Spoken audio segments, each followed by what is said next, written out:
Hello, I'm Debbie Airgood, and today I am reading Matthew 9. Jesus stepped into a boat, crossed over, and came to his own town. Some men brought to him a paralytic lying on a mat. When Jesus saw their faith, he said to the paralytic, "Take heart, son, your sins are forgiven."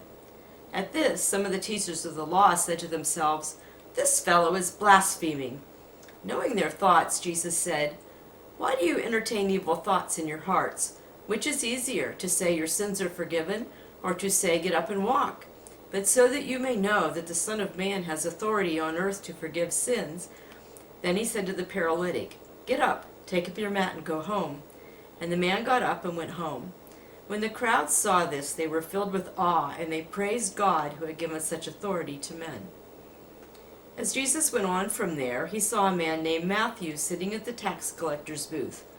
"Follow me," he told him, and Matthew got up and followed him. While Jesus was having dinner at Matthew's house, many tax collectors and sinners came and ate with him and his disciples. When the Pharisees saw this, they asked his disciples, "Why does your teacher eat with tax collectors and sinners?" On hearing this, Jesus said, "It is not the healthy who need a doctor, but the sick. But go and learn what this means. I desire mercy, not sacrifice, for I have not come to call the righteous, but sinners." Then John's disciples came and asked him, "How is it that we and the Pharisees fast, but your disciples do not fast?" Jesus answered, "How can the guests of the bridegroom mourn while he is with them? The time will come when the bridegroom will be taken from them, then they will fast.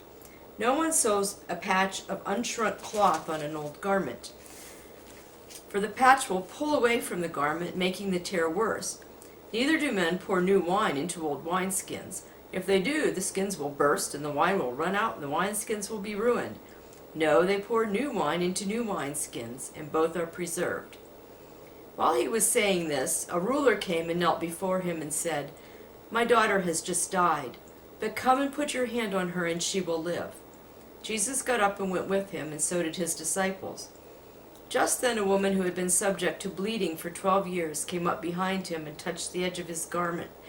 She said to herself, "If I only touch his cloak, I will be healed."